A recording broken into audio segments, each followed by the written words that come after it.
Hello, Instagram. I'm on a mission and I won't stop. No destination, but it's worth a shot. You gotta let me go. You gotta let me go. You gotta let me go. I'm on a mission and I won't stop. No destination, but it's worth a shot. You gotta let me go. You gotta let me go.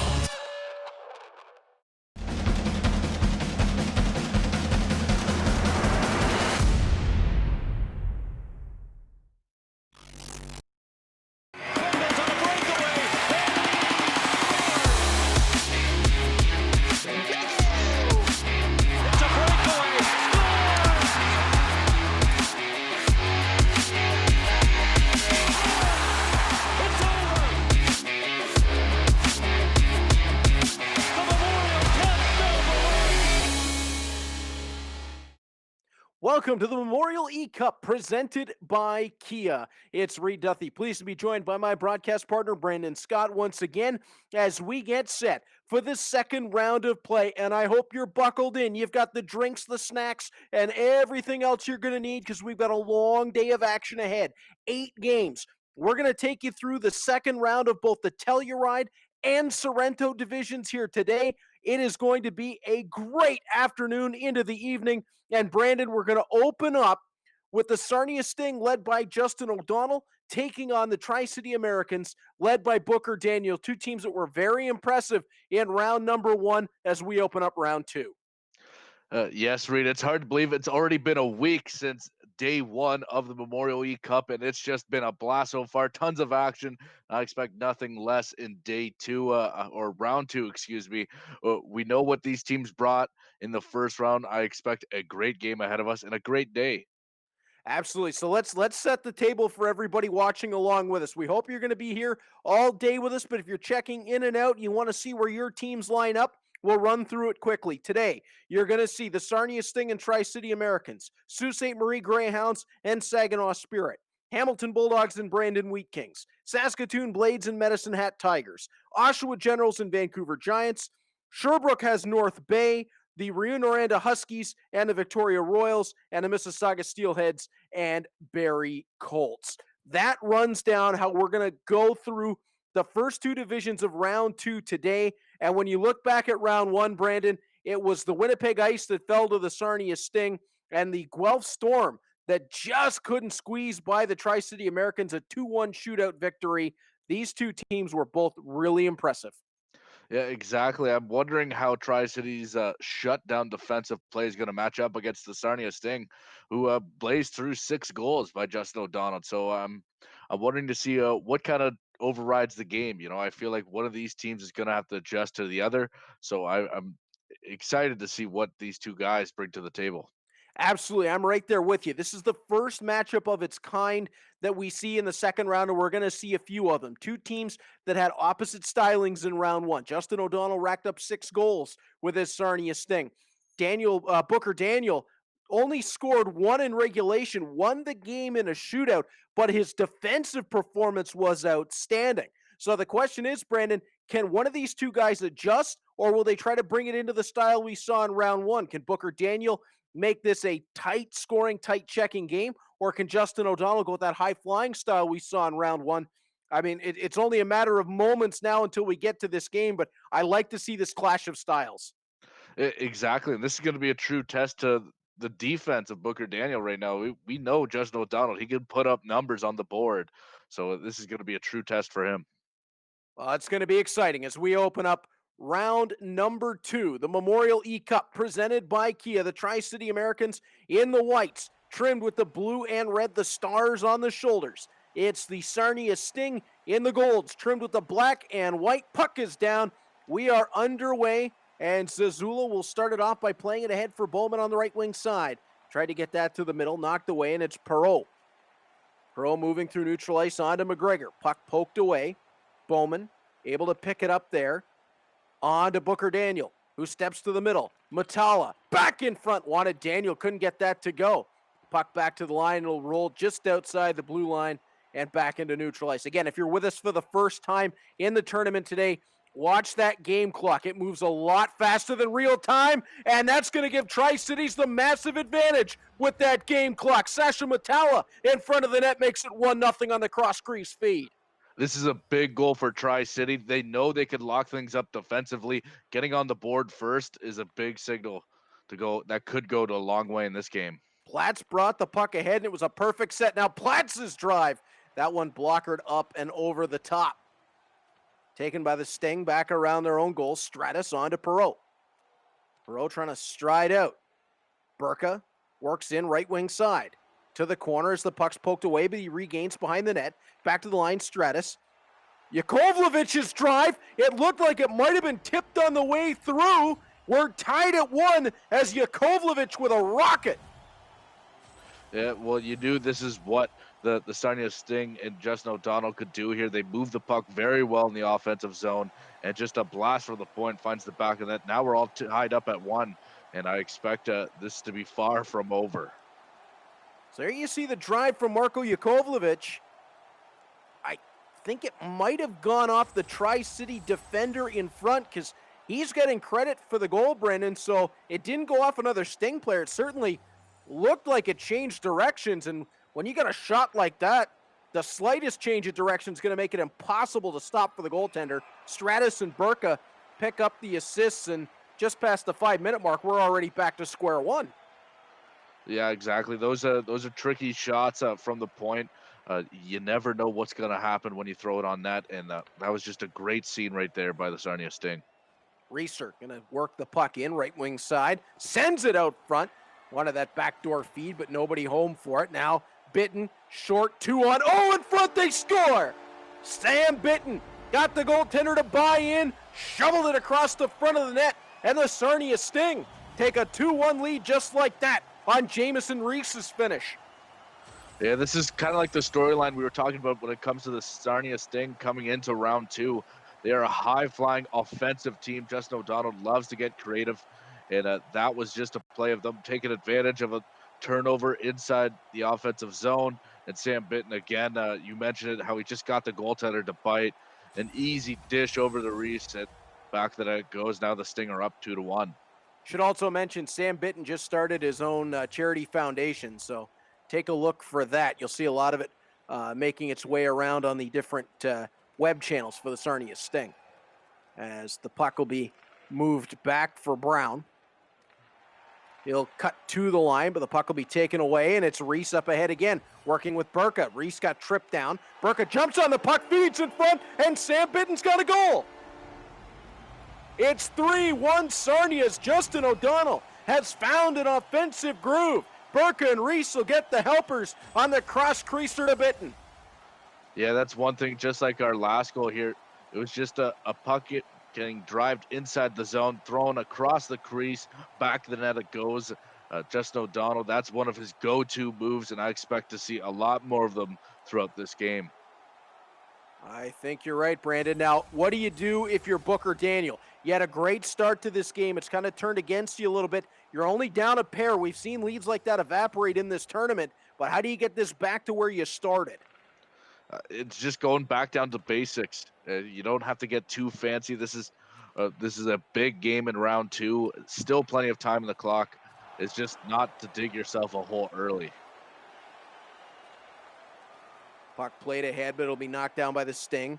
Approaching over the line, it's dropped off for Burke. Plays in front. That one will be flipped aside. And now the Americans try to charge up and out of the zone. Puck is stripped away. Driving the right wing side to the backhand. Save made, and the puck cleared to the corner. Nice job by Booker Daniel to get that away from danger, as Sarnia creating some offensive chances. Tri-City trying to weather the storm a bit here. Puck in over the line. It'll be caught by Daniel out front. And it's a penalty coming to Sarnia. The way that bounced, I thought at first it went into the net, but instead it'll be a power play for the Tri-City Americans. Big opportunity here. Yeah, this is exactly what Booker Daniel and the Americans need right now, to get a power play opportunity. Hopefully they can find the net to get back into this game. Mutala, right wing corner, steps it out front for Bouchard. That one knocked away from the front of the net. Sting looking for a shorthanded opportunity perhaps as Hill strides on, pulls up at the right circle, Plays low. Jakovljevic from the point.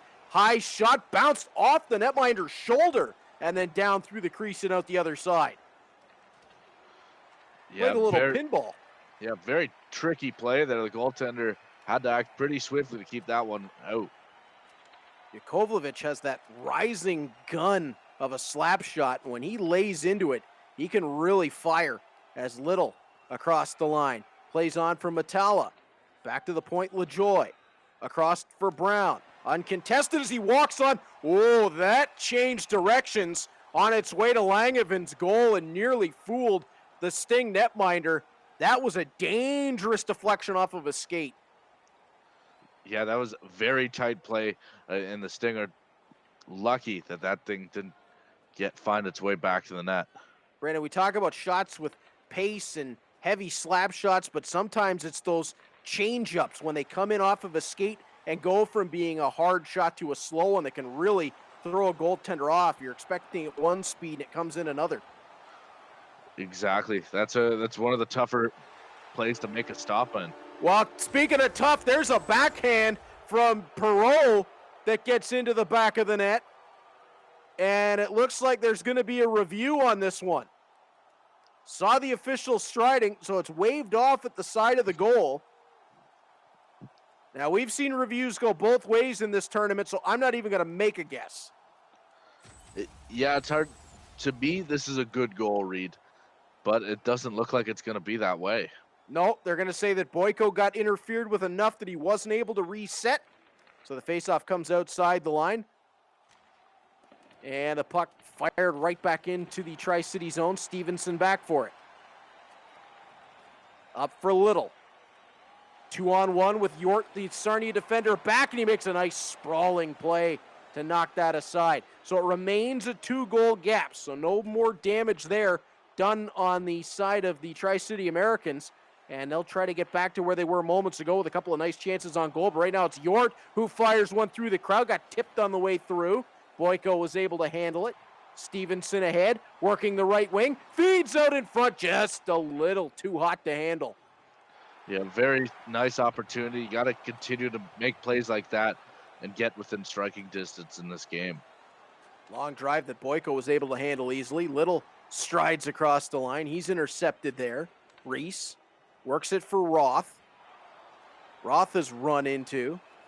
And the puck taken in behind the Tri-City net where the first period will expire. The Americans got out to a 1-0 lead, but Brandon, it was 3 in a row for the Sarnia Sting that bring us to the end of 20. Yeah, exactly. You have to be happy with the Sting's performance right now. Justin O'Donnell, he came in as advertised with that high-flying offense. A couple of cross-crease passes really gave him an early edge in the first period. Thanks for tuning in to the Memorial eCup presented by Kia. Be sure to follow the Canadian Hockey League on Instagram and Twitter by following CHL Hockey, and stay connected on Facebook by following the Canadian Hockey League. Shot 7-3 through the first in favor of the Sarnia Sting. That doesn't tell the whole story, Brandon. We saw some very nice opportunities after going down 2 by the Tri-City Americans. A couple of them didn't make it on net. One diving play by York and one pass that was a little bit too hot driving through the crease for the 2-on-1 to pay off. But through 20, fairly even back and forth. Tri-City just needs a couple of breaks. Exactly. This is the type of game I expected to lead off round 2. These are 2 tough opponents, and I definitely think it will end up down to the wire. Difference has been that Sarnia cashed in on their chances on those cross-crease feeds, and like we mentioned moments ago, one blocked by a defender for the Sting, one that was too hot to handle, very easily could have been 3-3. So this one far, far from over. Jakovljevic playing on to Guy. Run off the puck, Bowman feeds the middle. Mutala works wide on the right wing side, plays it into the middle for Bowman. That one didn't work. Daniel tossed it to the goal, hit the back of the net and bounced back in behind, and the Sting will have it clear. Guy onto Perreault, who steps over the line. A couple of nifty moves to feed it out front. That one sticked aside, and Platts will bring it forward for Booker Daniel. Daniel with the little self-chip. Wanted to get it along to Bowman. after he got rubbed out, but it's McGregor the other way. And McGregor, 2-on-1, out front. Perot shot wide on the short side. Back across. Nobody home for the Sting that time. Puck played in behind the Americans' goal, and it'll be taken along quickly on the breakout. Off the boards and in, but it came from behind center red.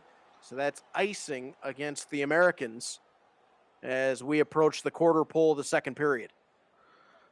Yeah, so far this second period's looking a little more conservative than what we've seen in the first period. I think these two teams have settled down a little bit, not wanting to make any mistakes out on the ice. Well, this next goal could be a big one. If it's for Tri-City, the game is a one-goal hockey game. If it goes the other way, Sarnia with a 3-goal lead would be hard to overcome. But we shall see as Zazzalo will bring the puck forward. Platts back to rescue it in his own end. Gets knocked off his stick.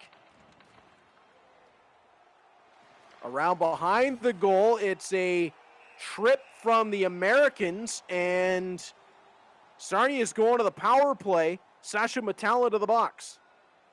Yeah, this is going to be a tough penalty kill right now for Tri-City. The Sarnia Sting has a lot of weapons on their top line, and with the man advantage, they're just that much more lethal.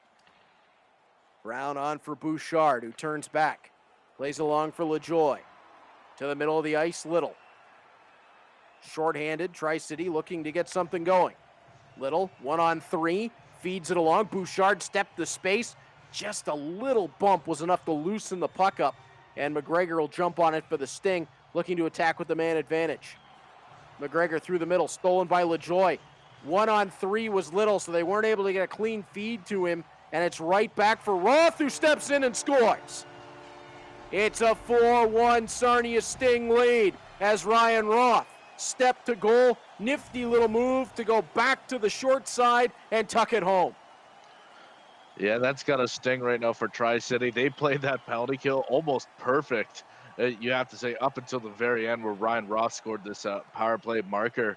He was doing a great job at killing the clock, moving the puck up, containing the puck in the offensive zone, but then the pressure got to him near the end of the power play, and Ryan Roth walk it in. He'll make no mistake about it. I think the biggest difference there, Brandon, was the back check for the Sting. When that turnover in the middle of the ice was made, 3 Sting were back. It made it impossible to get a break chance ahead, and that turned the puck over, and then it was an attack with numbers forward. Exactly. That's what you need in the Memorial eCup. You need a full roster behind you. Well, just like that, a strike back from the Tri-City Americans. Didn't look like there was a whole lot going on that rush, but Landon Roberts cut to the middle of the ice. He let one go. It was 3-on-3 up the rink, created a little bit of traffic in front, and it's right back to a 2-goal game. You gotta like this nifty play just to be able to cut on a dime like that at the top of the circle to bring the puck towards the slot, and then just a nice little sleek wrister back of the net, and we're back where we started, Reed, at the beginning of this period. I really like, Brandon, what I saw there, using the defenseman as a screen to his own goal. Yeah, it was these are pretty intricate plays, Reed. It's a lot of heady work going on right now as Hill drives the side of the net. Puck comes around the back. Breaks jammed on. Hill looking for an option. Doubles back. Comes around the side of the goal. Tried to feed out front. Couldn't find a friendly stick. And Brown will get it along to Mutala. Sasha Mutala cut over the line, but the puck will be stolen the other way. Hill plays it to the middle. Sting trying to attack 3 wide coming in. A bit of a twirl off the left wing boards. Puck turned over. And a trip. Brown got a stick in the skates. Went to the ice. 6:25 to go in the second period. The Americans have a man advantage.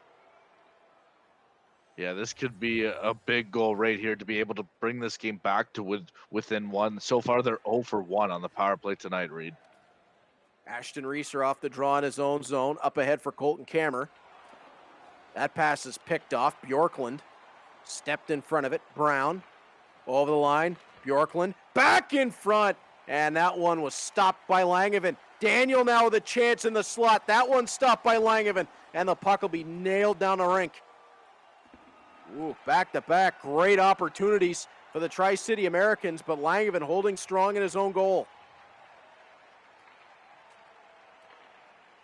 Ashton Reeser off the feed from Colton Kammer. Reeser works wide. His shot, save made by Boyko. It'll be played on to Brown. Bjorklund up ahead. Potential for a 3-on-2, but Roth got in the way of it. O'Donnell out of the box. We're even in full 5-on-5. Drive to the goal. Puck swept aside. Around the back of the net. That's Roth. Couldn't get it cleanly through the crowd, and Bjorklund again will take. Bjorklund trying to work past the radar sweep of Jakovljevic, and won't be able to do so, at least in an onside fashion. 2:53 left in the second period. Face-offs even between these two teams. We saw in round one how much of a factor just the face-off winning does for a team, but these two teams are fairly evenly stacked when it comes to the face-off dot. Burka up ahead, drives wide, looking to play out to the front.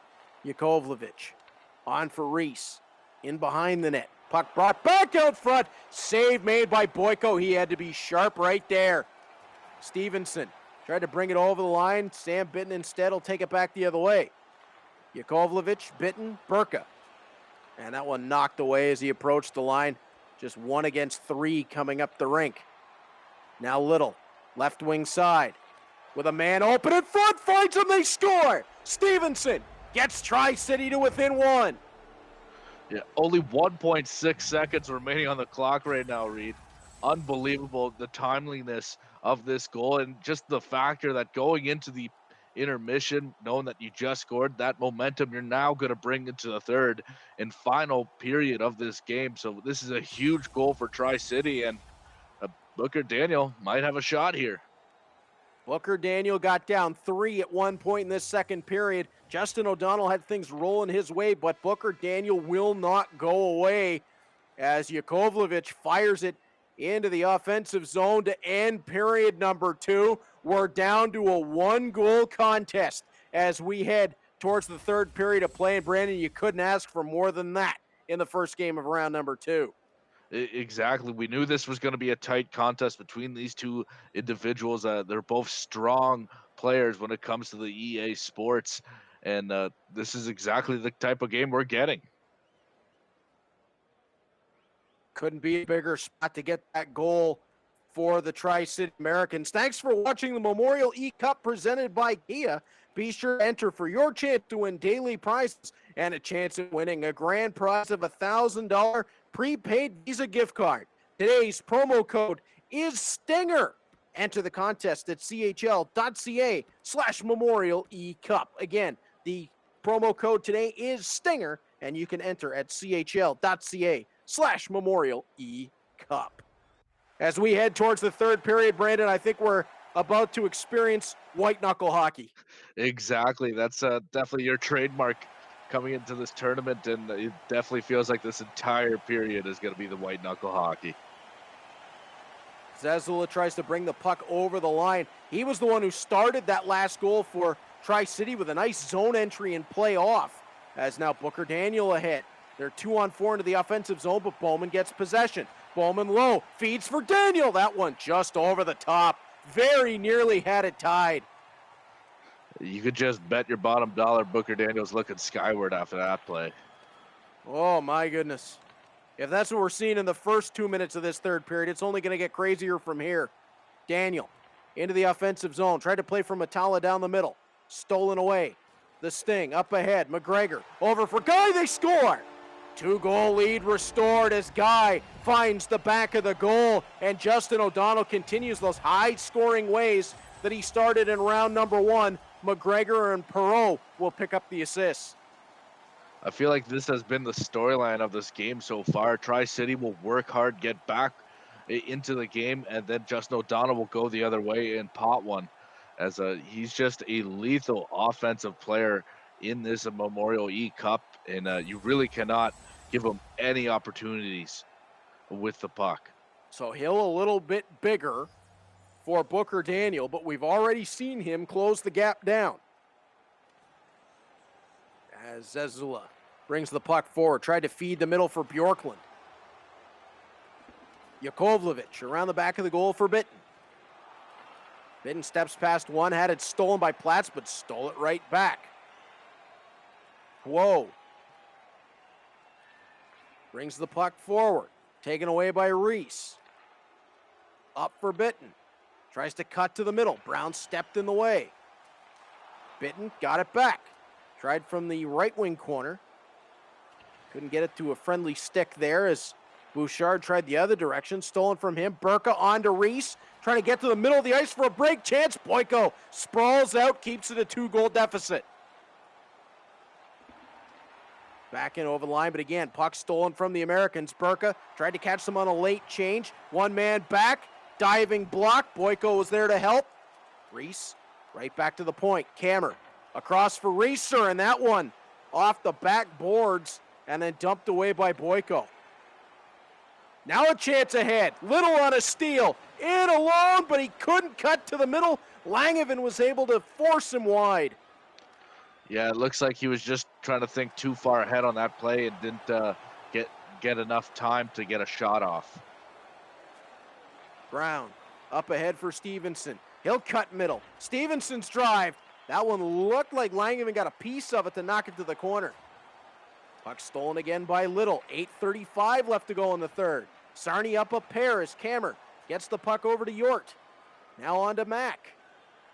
Mack passed one, through a second, passed a third. Tried it out front, the puck was deflected. Lambert on to Greenway. Greenway toe drag off of his own skate. McGregor the other direction. 6:40 to go. McGregor to the front of the net. Boyko got a piece of that. McGregor tracked it down to the left wing boards. Played it in behind, but Greenway's back to pick it up. And Greenway will rush quickly. Booker Daniel feeling the time ticking. Getting in over the line quickly, but the puck taken by Yort behind his own goal and out to McGregor. Now Guy, he's got a goal in the game. Guy steps wide. He's knocked down, and tough time for Booker Daniel and the Tri-City Americans to take a penalty there. 4:42 to go, and they'll be shorthanded. They'll need a little bit of luck here. Yeah, this could be a very costly penalty. It really looked like Tri-City was really getting into a strong rhythm, really applying some heat and some pressure to the Sarnia Sting, and hopefully this penalty doesn't suck the life out of this team. It really did look like they had things tilting in their direction. Zazula will play it all the way down the rink. The one positive here for Tri-City is they can ice it. If they can't find a controlled play coming out of their own zone, they can fire it down, regroup, pursue the puck. As Boyko stays strong on the side of his post. Stolen from him in behind the net, they score! And there's the advantage of having the extra man. Wide open in front. And Theo Hill is likely going to put the cherry on top for this one. Perreault with the assist. It's 6-3. Yeah, this is another case of Justin O'Donnell with the Sarnia Sting here. As you could just tell, they steal the puck back, a sharp turn, and then on the inside, cross-crease pass, and Hill, again, as you mentioned, wide open, and he will make no mistake about it. Booker Daniel was trying to press shorthanded, and those are the opportunities that are created the other way. Perreault to Hill, and Justin O'Donnell, he's got his foot in the door, trying to finish this one out for round 3. Can he be the first team through? There's still time, though. 3 minutes on the clock. As the Americans survey the situation coming in, pass is stolen by Sam Bitten. On to Jamieson Rees. He and Bitten exchange. Puck in front, and Bitten's backhand deflection kicked aside by Boyko.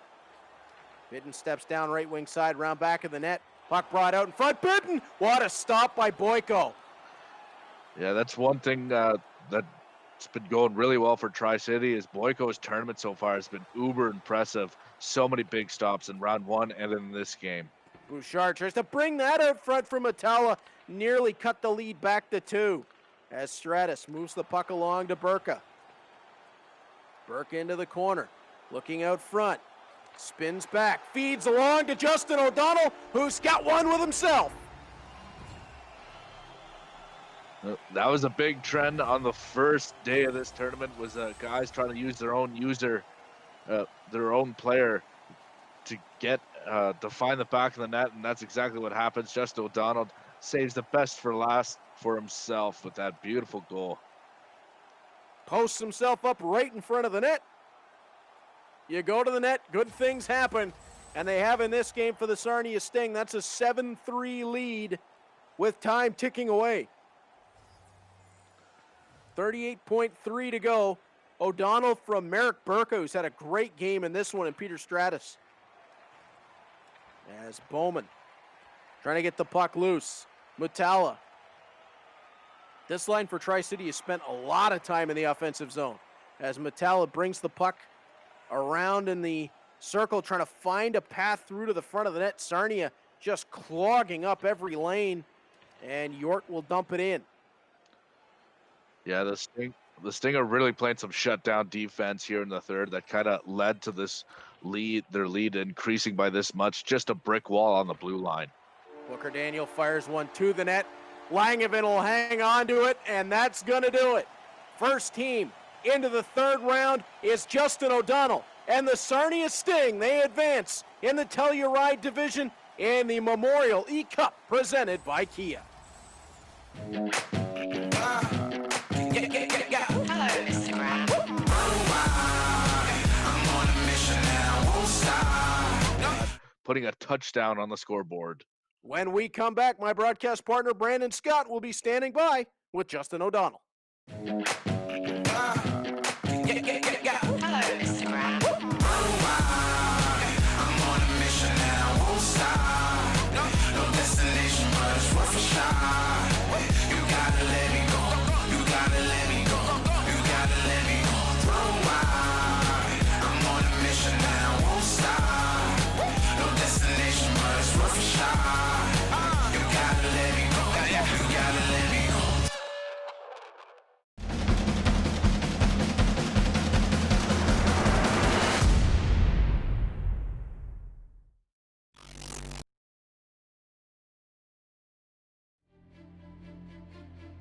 For 60 teams across North America, pursuit of this trophy is at the top of their list.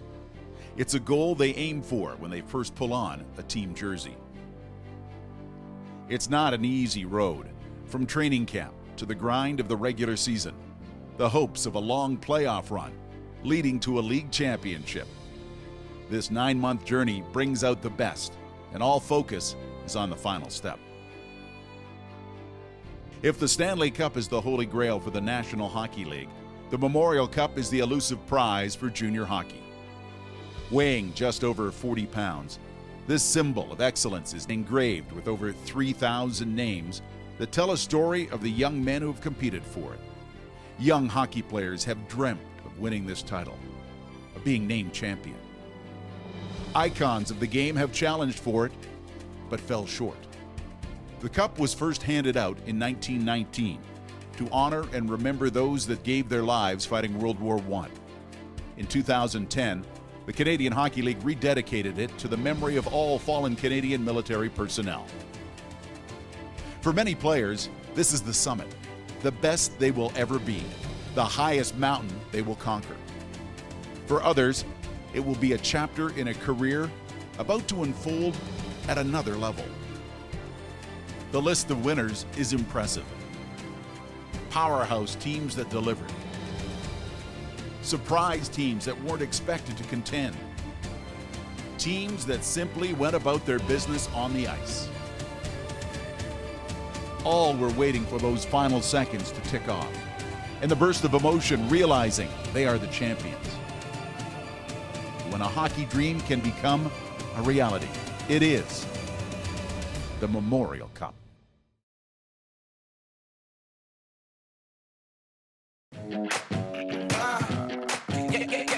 Hello, Mr. Brown. I'm on a mission and I won't stop. No destination, but it's worth a shot. You gotta let me go. You gotta let me go. You gotta let me go. I'm on a mission and I won't stop. No destination, but it's worth a shot. You gotta let me go. You gotta let me go.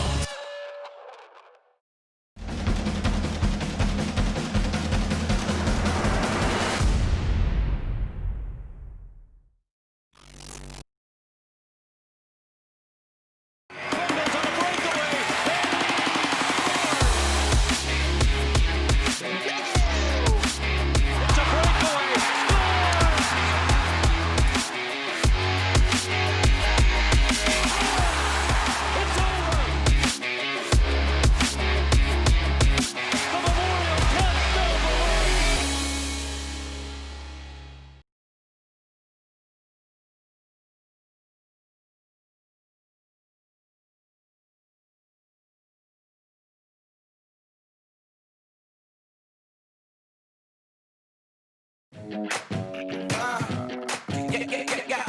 Mr. Brown. I'm on a mission and I won't stop. No destination but Welcome back to the Memorial eCup presented by Kia. The first team is into the third round. It's the Sarnia Sting, led by Justin O'Donnell, who's standing by now with my broadcast partner, Brandon Scott. Justin O'Donnell, welcome to the broadcast, my friend, and congratulations on your big round 2 victory. How are you feeling right now? Thanks, feeling pretty good. You know, it's exciting to win another one and get another one off the list. But yeah, it was a good game, and looking forward to the next one. Yeah, it looked like Tri-City kept inching closer and closer to you till the very end, where you end up walking away with a 7-3 victory. Tell me, what was your game plan coming into that third period? Yeah, I knew I had to get a bigger lead because he was getting closer and closer. He cut it down to a 1-goal game, so I knew I had to make it bigger just so I can be comfy, and I did it, and it worked out. So. And how much practice did you come in playing into this round 3 matchup? You know, I didn't want to play too much, but yeah, I played a couple of games against my brother and some of my buddies. So yeah, it was good practice, and had a lot of fun with it. So. And how did it feel to score using your own player in the game? Yeah, that was pretty cool. Saw myself backdoor and knew I had to tap it in with myself, get a goal. So it doesn't happen much in real hockey, but I was glad it could happen here. Was that something you wanted to do in this game? No, I wasn't really looking for it, but if I got the opportunity, I saw myself open, I knew I'd want to feed myself. So. Exactly. Thank you, Justin, for joining me on the broadcast. And again, congratulations on your victory. Thanks so much. See you later. Well, Brandon, through that game, you can tell that Justin O'Donnell definitely solidifying himself as one of the favorites in this tournament. He's now got 13 goals across his first 2 games. He's only allowed 7. And you can see the way that offensively he can just roll. But he's going to have a tough test because the winner of the Sioux Saginaw game will get Justin O'Donnell and the Sarnia Sting in round 3.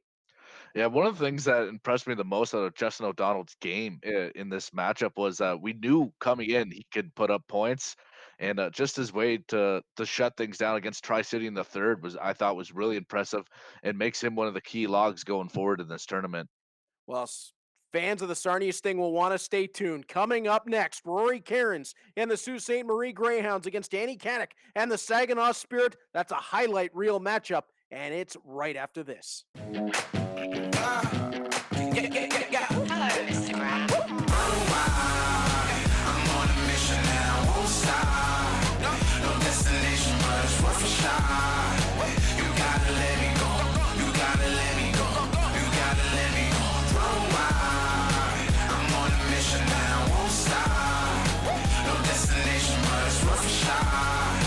You gotta let me go. You gotta let me go.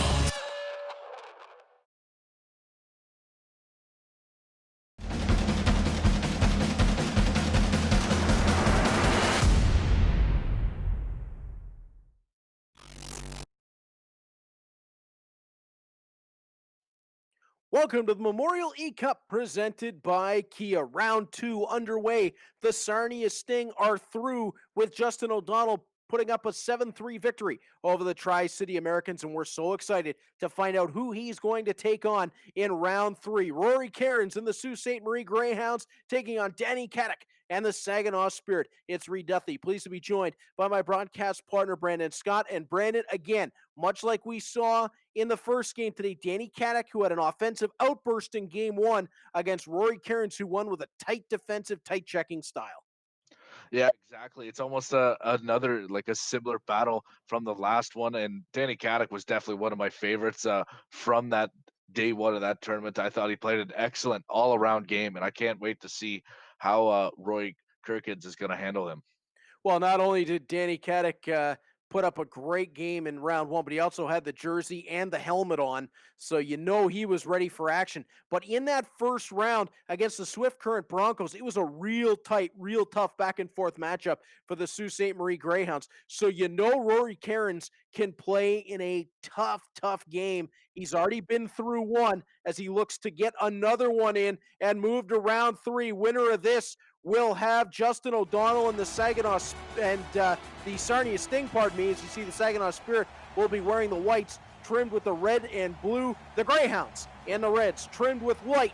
We're underway for game two in the second round as the puck will be quickly tossed ahead but turned right back by the Saginaw Spirit, who will bring it up and across the offensive line, but Jaromir Pitlick will take it for the Sioux. Right wing side, Pitlick off the boards, tried to send it in front for Trott, couldn't find him there.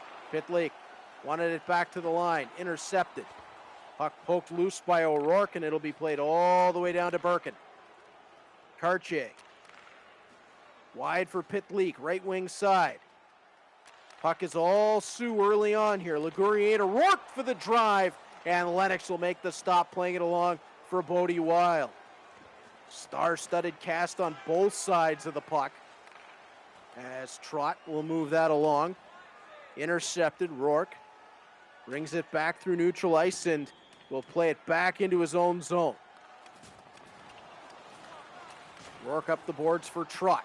Got it along to Rory Cairns. Ligurier, the defenseman, jumps in. Ligurier wide left wing side, pulls up, waits for help, drives one. That went wide of the net. A chance ahead, but it's 1-on-2 for the Spirit. And the puck will be taken along by Cairns. On to Carroll. Now McKay. Wide on the right wing side. McKay wanted to step to the middle. Puck was stripped, but he got it right back, thrown in front. No such luck there. Saginaw's soaked in a lot of the pressure so far as they look to bring the puck ahead, but McKay will take it right back. McKay into the offensive zone, and now Antropov for the Spirit. Kadek and Antropov exchange. Across the line, Goldowski. He had a great round one. Puck off of a skate. McLean into space. Oh, sorry about that, Reed. This game's almost looking like a game of hot potato so far, the way these two teams have changed the puck back and forth. I think a little bit different than what we expected, Brandon, because I think we were somewhat expecting Cairns to be the more defensive player coming in, but it's been Kadek who's kind of been back and soaking in the pressure, looking for the counter. Exactly. You know, the old age saying goes, defense wins championships, and I think both of these teams are locked in right now. They don't want to give up anything to the other side. Only 4 goals allowed combined with these two teams in round number one. As Antropov cuts in over the line, he's offside. So you know both of these teams can play defense. Danny Kadek won his first round matchup 7-3 over the Spokane Chiefs. It was, as mentioned earlier, Rory Cairns in a 2-1 victory over Bodie Hagan and the Swift Current Broncos. So we know they can play deep. Waro blocked on the way through. Kalisti couldn't come up with the puck. And it'll be carried on ahead. Played into the corner for the Spirit. Tried to bring it out front. Did Codd. He got run over. And Birkin will hang on for the faceoff to his left. It looks like we're starting to see some shots on net now as a team starting to get a little more comfortable, taking a little more risks with their offensive creativity. Waro up ahead for Trott. Plays it along for Pitlick, and that shot kicked aside. Suzuki on for Cole Perfetti. Perfetti out in front. Konski's there and scores. Nice move in front of the net. Baited Birkin to the backhand. Tucked forehand. 1-0 Saginaw. Oh, well, this is not something new to us. Danny Kadek with a lights-out goal here, going the stick handling side to side, getting the goaltenders moving a little bit before burying it with Koski. What a great goal to open up this game. And that line just so dangerous. Perfetti, Suzuki, Koski. I think everybody around junior hockey knows those 3 names by this point. As Wild brings the puck forward for Perfetti. Exactly. That's going to be a tough line to contain for the Greyhounds moving forward. Koski interrupted there as Carroll tried to strip the puck away. DJ King Marches into neutral ice. Puck gets tapped away from him. Back for Bodie Wild. Long play ahead. And that's going to be icing against Saginaw. 3:21 left to play in the first period. This one's been real tight so far. Exactly. I feel like we might head into the direction once we start seeing some shots going. I think this could end up being a high-scoring game. It just not too many mistakes on the ice right now. And Karche finds the back of the net off a beautiful one-timer in the slot. That sequence started with a face-off win and Ryan O'Rourke denting the glass. And on the end of it, Karche was alone in the slot and Zach Trott found him. Yeah, that was a coach's dream there, the way they were moving the puck and passing along, using all 5 guys on the ice to result in the goal. Great motion in the offensive zone for the Sioux, and it's 1-1 as Goldowski tries to bowl his way to the front, and Birkin has to make a huge stop to keep this one tied. Right back into the zone come the Spirit, but the puck stolen away. Ligurier to Trott, on for Karche. Watch out for Pitleek, who was the trailer. Got it in the slot, but by that point there were bodies in the area. 2 seconds and 1 left in the opening frame. Long shot wide of Lennox's goal, and we come to the end of 20. And Brandon, not much to pick from through that first period, as these two teams are as close can get. Well, you knew coming in this was a big matchup. These two players are well familiar with this rivalry right now, so a lot is on the line. Not only just moving on in the tournament, but the bragging rights afterwards between these two heated teams. So as we get to the end of one, we'd like to say thank you for tuning in to the Memorial eCup presented by Kia. Be sure to follow the Canadian Hockey League on Instagram and Twitter by following CHL Hockey, and stay connected on Facebook by following the Canadian Hockey League. As we head to period 2, the stats tell the tale. Brandon, shots are even, hits in favor of Saginaw, time on attack in favor of Sault Ste. Marie. But I mean, this period felt about as close as any we've seen in the tournament. Exactly. The only thing, the real lopsided thing, was face-offs. 7-0 right now are the Sioux Greyhounds on the face-off dot. That's something that Danny Caddick's going to need to address moving forward. And it was a face-off that led to the Sault Ste. Marie goal as O'Rourke gets the puck off the draw to open the second. Ligurier can't find a friendly stick. Suzuki steps in. Out front, Koski's there. He's got 2. Cole Koski knew right where to be as Ryan Suzuki had the puck in the slot, got to the open side, and tapped her in.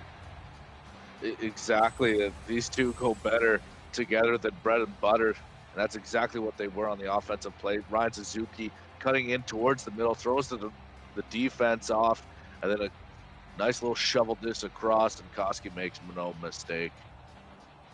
Almost baited the Greyhounds, Brandon, into thinking that the target was going to be Perfetti on the drop, and instead went cross seam. Exactly. Just so many different high quality players to choose from for Danny Caddick on the Saginaw Spirit team. So the Greyhounds find themselves down a goal again, but they came right back on it in the first period. They'll have to do so again as Trott got lit up. Looked like Bodie Wild got into him. As Koski, Suzuki, Perfetti. Right wing side, Perfetti to the end boards. There was a stick in his skates, and the Saginaw Spirit with a 1-goal lead are going to head to the power play. I know we talked about all the offensive weapons of the Saginaw Spirit a handful of times now, but a power play with these guys is going to be pretty lethal for the Sioux. He's got to be smart off this face-off draw. Well, you got a pretty good penalty kill for the Greyhounds. It'll be led by Jaromir Pitleek in the middle, who wins the draw, and he's going to have possession of the puck. Cairns up ahead. I got my Czech pronunciation checked on Pitleek this past season by Jan Unique and Jan Mishak, so I know I'm on the right track. As Webb steps in, that shot kicked aside by Birkin. Puck thrown back to the front. Birkin shovels it aside. Cairns soaked in the pressure, but the 2-on-1 took it from him. Shot blocked. Now Pitleek to his own blue line. Gets it out to Waro. They turn it back to Constantino. That's nice, calm penalty killing there as Constantino gets it ahead for Trot. Now to Pitlick, save made by Lennox. Pitlick again, back for Trot, they score! Oh, was that ever pretty between Zach Trot and Jaromir Pitlick. Yeah, one thing you gotta love about Roy Kirkin's game is just how precise and patient he is with the puck. He loves to move it around, get the goaltender moving, get the defense moving, and he just waits till the opportune moment, and that's exactly what happens there. And he just buries that one. Roy Kirkins is having himself a game so far. It's a short-handed goal for Rory Cairns and the Sault Ste. Marie Greyhounds. What timing on that one as it gets us all knotted back at 2. Millman along to Webb out top for a drive. That deflected on the way through. Goldowski back in front. Birkin makes a big stop. Puck played out of the zone and knocked right back in as now Kalisti steps ahead. Green light body check in neutral ice. Right back in come the Saginaw Spirit. Puck played along for Koski. He's looking for a third. And that one rolled harmlessly to the net as Ligurier will get it on to Carroll. Now up ahead, McKay puts on the brakes, fires, save made, rebound, scores! Just like that, the Greyhounds, with Johnston in front of the net, have a 3-2 lead. Yeah, it was a hard shot on net that Lennox wasn't able to hang on to. The rebound was right there for Johnson, who will waste little time burying that. What a great goal, and the Sioux Greyhounds are really looking alive right now. For the Greyhounds, it's their first lead of the hockey game. They've been resilient. We'll see if Danny Kadek and the Saginaw Spirit can return the favor.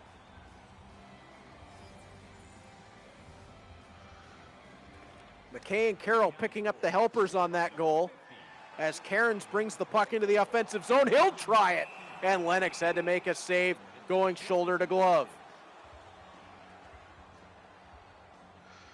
Yeah, Roy Kirkins, he's certainly rolling right now. He's getting a really good rhythm, and it's going to be tough for Danny Kadek to stop him. Puck out top, driven off of a leg. That was O'Rourke. Now taken along by the Spirit and a chance for it. Trying to create a 2-on-1 to the front of the net, and Birkin had to make a big stop there. Cairns up ahead. Moving to the middle of the rink, and that one is a run over hit as DJ King will turn it the other way. On to Blade Jenkins. Nice little spin over the line. Puck will be stolen away though as Constantino steps forward. Billy Constantino gets past a couple, plays it out front, got it back himself. Off the Lennox stop and turned it wide. Trot now for Constantino. In front wanted Pitlick, who was creating all kinds of havoc. Just couldn't quite find him. Cartier spins out high. Long shot for the point by Halischuk, and that one will be taken over by Antropov. Right back in come the Spirit. Cartier. Halischuk up for Pitlick. And that one taken inside the Saginaw line. Spirit back forward. Birkin has to make a big stop there as Bustecker gets it back along. Smith's drive knocked aside. McLean looking to move forward. 5:10 left to go in a wild second period that's seen the pace of the game ebb and flow, the momentum back and forth here, Brandon. Yeah, both teams, they started this game a little slower, a little more conservative, and it looks like the wheels are certainly burning right now on the track as these two teams are letting it all out in this middle frame. 4:09 left to play in the second period.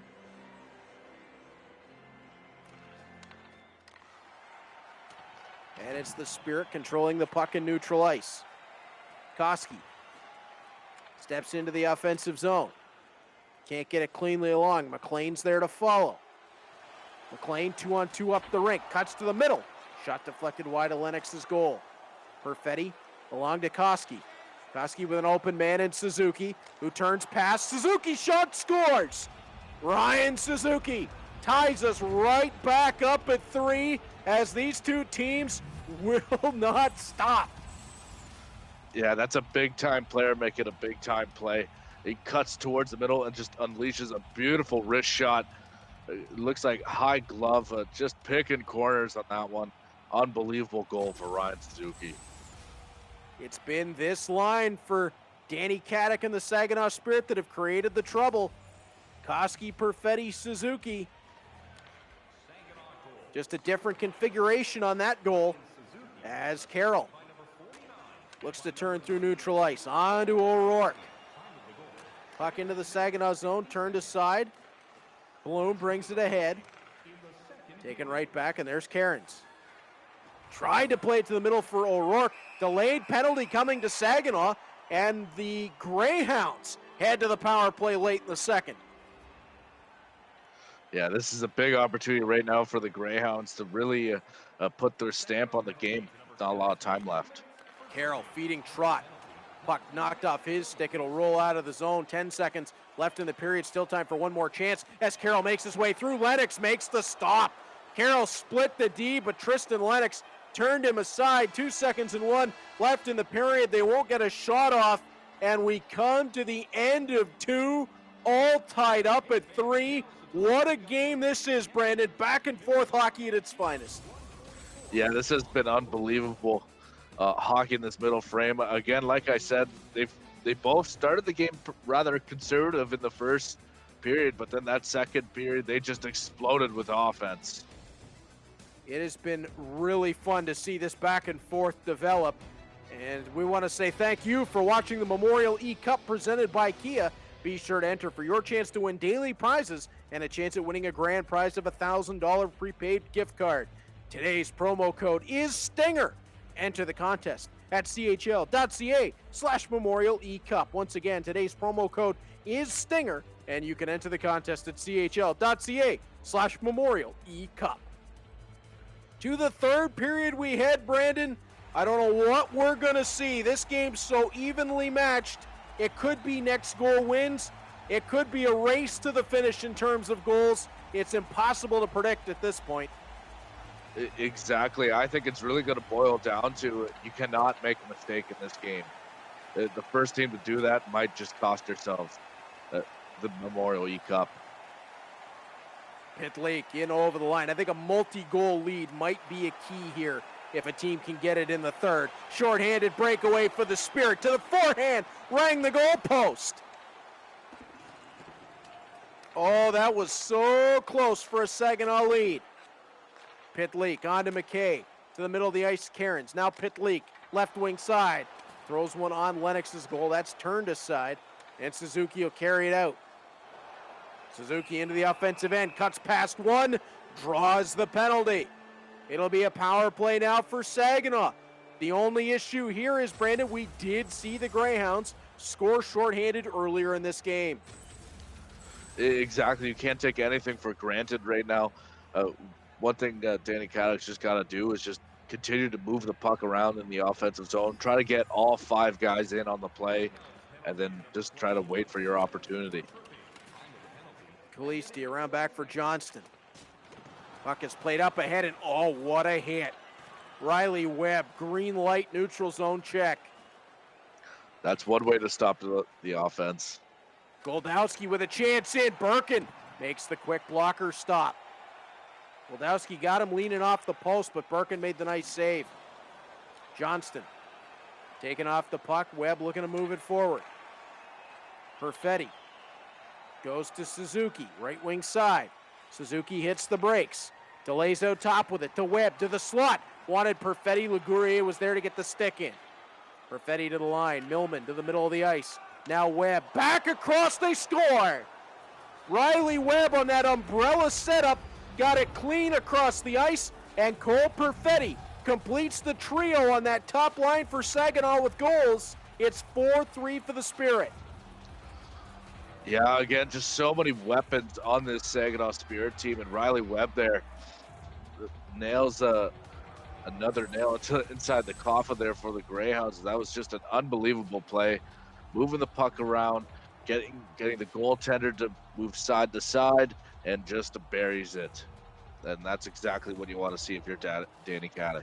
We've seen both of these teams be so resilient in the game. The Greyhounds have come back from a goal down twice and have led once in this game. Now we see the Spirit come back from a goal down to take the lead in the third. Still 16:23 to go. I think we're a long way from done just yet. Constantino in for Pitlick. Now Trot. Pitlick once more for Billy Constantino. Trot slow to get to his feet after a check. Pitlick fed it in front looking for Trot. Couldn't make the connection there. Cartier came off the circle with it. The puck will instead be taken, and it's Danny Caddick. Caddick rolls away from one, but Pitlick was there for the puck, and now Trot. Picks it up, brings it across the Saginaw line. Millman gets a check into him. And it's played up ahead with 13:20 to go. Spirit looking for a little bit of help. Giroux onto Millman, now Caddick. Can't get a clean handle. Trot can't get cleanly away. Trot bounces off a bus decker a couple of times. And it's Giroux with speed. Giroux right wing side, pulls to the front, and Birkin slams the door. Smith onto Busdecker, who plays it through the crowd. That one knocked wide of the net. Back out front, and that'll be played away from the danger. Carroll onto Constantino, who gallops across the line. Puck out front. Cairns couldn't find a friendly stick with it. Cairns holds it onside though. Goldowski just able to get the stick in front of him. 9:33 left to play, and it's an icing against Saginaw. Just so much action happening at both ends of the ice right now, Reed. I have a funny feeling this game's going to go right down to the wire.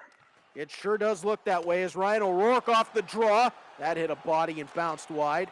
Antropov has trouble with the handle coming out of his own zone. Now gets it ahead. Goldowski spins, wants the middle of the ice. Goldowski around the back of the net. He's hounded there, no pun intended. Goldowski back to the line. King steps to the middle. Carroll with the steal. Looking to create a 2-on-1 with McKay. McKay into space, tried to play it back, but there were layers back for Saginaw. McKay steals it right back, drives low, feeds the front, they score! We're tied again! It's 4-4 off a backdoor feed for Calvin Watson. What a big goal for the Greyhounds right here. And that's a proper execution.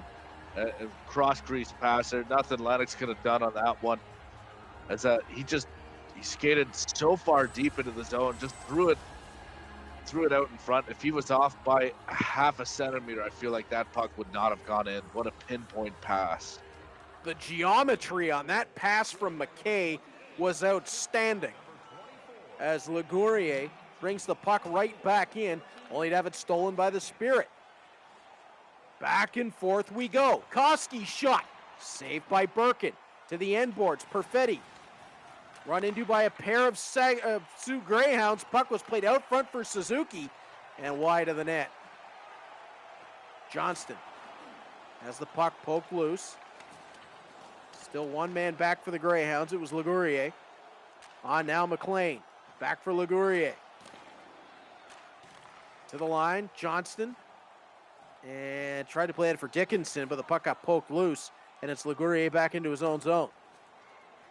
Greyhounds getting a change in. Ligurier working that along for Waro.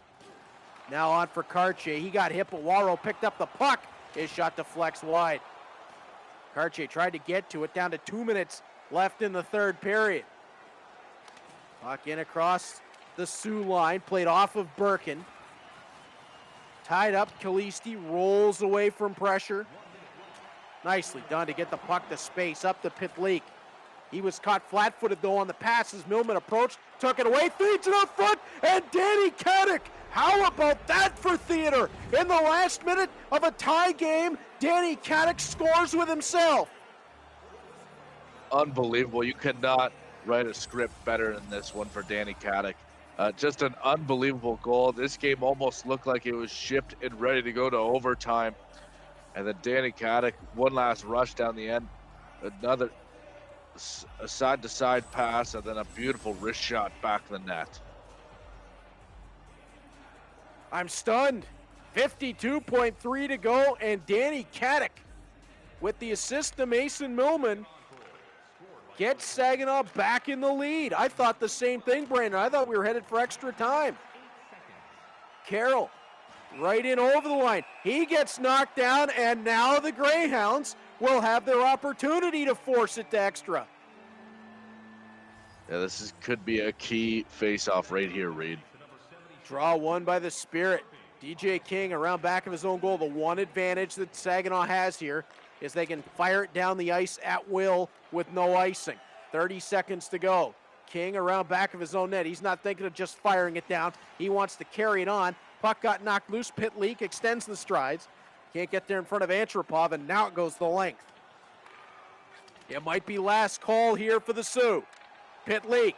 Up ahead, trying to turn past Millman. He does. He's got a man to the slot. It was Cairns. Gets tied up as the puck rolled to the end boards. 7 seconds to go. Pitleek turns in front. Puck knocked to the corner. McKay's there. Pitleek, one more chance to Cairns. It's blocked to the side, and Danny Kadek and the Saginaw Spirit have won a thriller.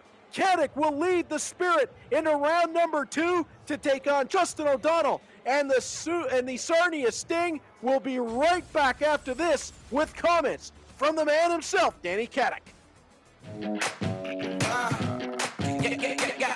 Instagram. I'm on a mission and I won't stop. No destination, but it's worth a shot.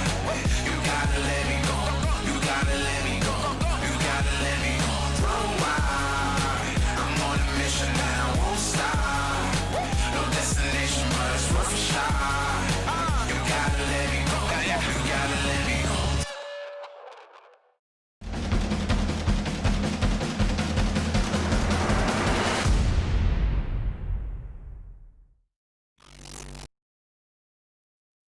Welcome back to the Memorial eCup presented by Kia. What a thriller we just saw. My broadcast partner, Brandon Scott, is standing by with a victorious Danny Kadek. Danny Kadek, welcome to the broadcast. Tell me, what are you feeling right now after that tremendous win? A little bit of relief. That was a real good game. He's a real good player. So that was a close game. That could have went it either way. Now tell me, to be able to score with your own player in the game with 52 seconds left, how big was that? Yeah, no, it's big for sure. Any guy who would have scored would have been big, but it's cool to score with your own guy for sure. Now walk me through this game. It looked like it was a really tight contest throughout the game. Were the palms a little sweaty throughout the third? Yeah, no, for sure. That was tough. But everything I learned from the Showbound podcast, they taught me how to win, and Ethan Cardwell and Tomer and all the boys, they told me what to do to win for sure. Now, I know there's a lot of great takeaways you had out of this game, but one thing that seems to almost for improvement is the face-off dot, where you lost 19-4 on the face-off dot. Is that something you're going to look to improve come to round 3? Yeah, no, for sure. If I want to win any more games, I can't lose every draw ever. I guess that's why I'm not a centerman. But yeah, no, I got to figure that out for sure. Now tell me, is there any good luck by wearing the hockey helmet right now?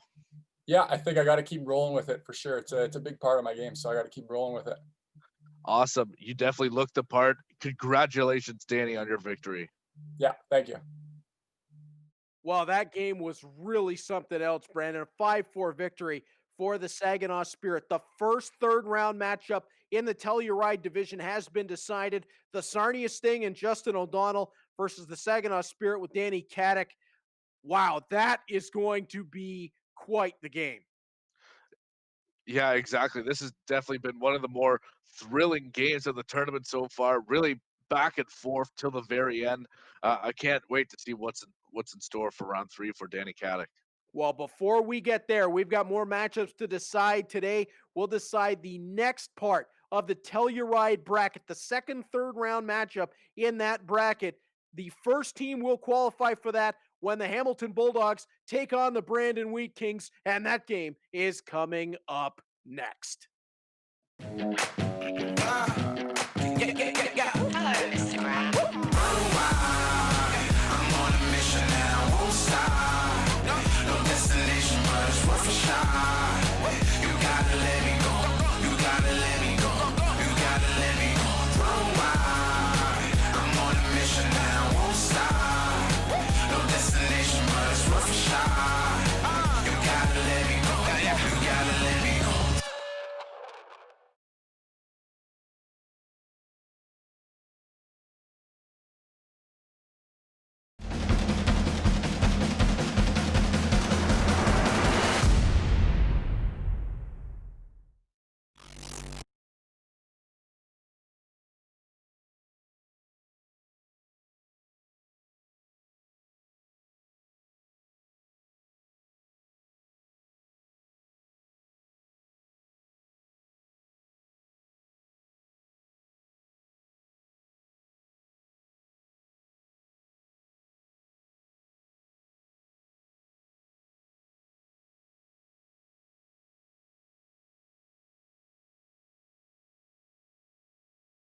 Hello,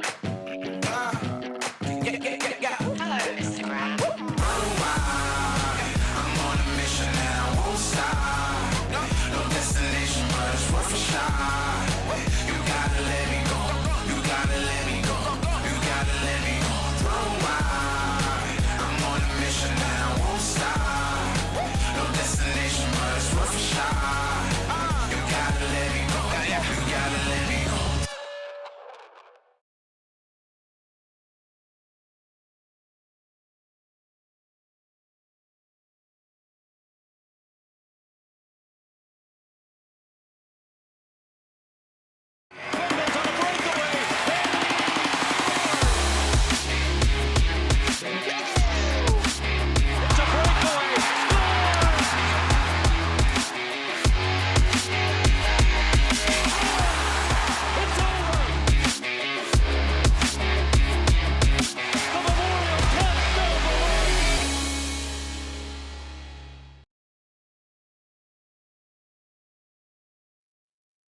Welcome to the Memorial eCup presented by Kia. We roll on in round number 3. One matchup in the Telluride division has already been decided, as it will be the Sarnia Sting taking on the Saginaw Spirit. The second part of round 3 in the bracket is yet to be decided. 2 round 2 matchups will decide that, as Zachary Roy and the Hamilton Bulldogs take on in this one Luca Burzin and the Brandon Wheat Kings. Winner of this game will meet the winner of the Medicine Hat Tigers and Saskatoon Blades. I'm Reed Duffy, pleased to be joined by my broadcast partner, Brandon Scott. Brandon, this one decides the first part of the second half of the Telluride bracket. Both these teams had impressive round 1 victories. Brandon won by 2, Hamilton won by 1. This one could be close. Yeah, so far, like our previous 2 matches, I think this one is also going to be very tight. One thing that Luca Burzan has going for him, he has over 200 games of experience and over 200 points in real-time WHL experience. Where Zach Roy, he's a goaltender for the Bulldogs, so it's almost like polar opposites, Reed. A little bit. This one will be a little bit fun with the colors as well. The Bulldogs wearing the gold trimmed with black, those classic Hamilton Tiger-style uniforms. Brandon in the whites, trimmed with the black and gold. Nathan Steos down low for Jan Yannick, who tries it in front. Schneider will take the puck. Wheat Kings looking for the clean exit, won't get it. Yannick, low to the backhand, safe, rebound, scores! Arthur Kaliev. King Arthur strikes again. 1-0 Bulldogs. That's definitely the way you want to start the game if you're Zach Roy in the Hamilton Bulldogs. Just get pucks towards the net. He did a great job of using the big body to drive the net, and then right there on the side of the net, the easy tap in, and that's the way you want to start the game, Reed. We talked in the last game with the Saginaw Spirit about how tough the line of Suzuki, Perfetti, and Koski would be to stop. Same thing here, Brandon. Kaliev, Yannick, and Mishak. Very tough line to get a hold of. Exactly, and Arthur Kaliev, definitely one of the better shots in the Ontario Hockey League, maybe even the Canadian Hockey League for that matter. Well, it is NHL quality. I've seen it up close and personal for a long time. As the puck comes out of the zone, Steos will toss it back down the rink. Reinhardt bringing it forward, wanted Grigg. Speaking of NHL quality, as the puck will head down for icing. Face off back in the Brandon zone. Yeah, the Wheat Kings are going to have to rely on their big guns as well in this game if they want to walk away with a victory. Well, when you got Ridley Grigg, it's a pretty good big gun to rely on, as Mishak has the puck. But the Bulldogs are offside. 16:35 left to play in the first. Yeah, Riley Grigg, he was a first-round pick by the Ottawa Senators in this past NHL draft. Watching that draft, it kind of felt like who wasn't. They were at the podium so often, as Jake Gravel dances to the front of the net. Puck got loose in behind. Gravel spins around the back, centered it, and that one was looking for Tag Bertuzzi, but he was nicely tied up. Burzin looking to move his way ahead. Playing it back for Salami. Salami had it knocked loose, but the puck in over the Hamilton line. Taken right back is Gravel on to Logan Morrison. Breaks up ahead. Morrison with Hayes going to the net. Morrison's backhand stop back out front. Tried the wraparound, and that one knocked aside. Callie and Kelly bring it ahead for McCallum. McCallum hits the brakes, back for Callie and Kelly. Tossed in front, and Roy has to make a split save to knock that aside. Avery Hayes the other way, dances through two. Hayes to the backhand, walks it out in front. Save made, and the Wheat Kings look to counter. Pierce up ahead, breakaway chance to the forehand, and he's knocked down on the way. It has to be a penalty shot. Well, it was one of those tough plays for the defenseman there. He knew he had to get something to halt that breakaway. This time he crossed the line. Pierce will head in on Zach Roy for the penalty shot.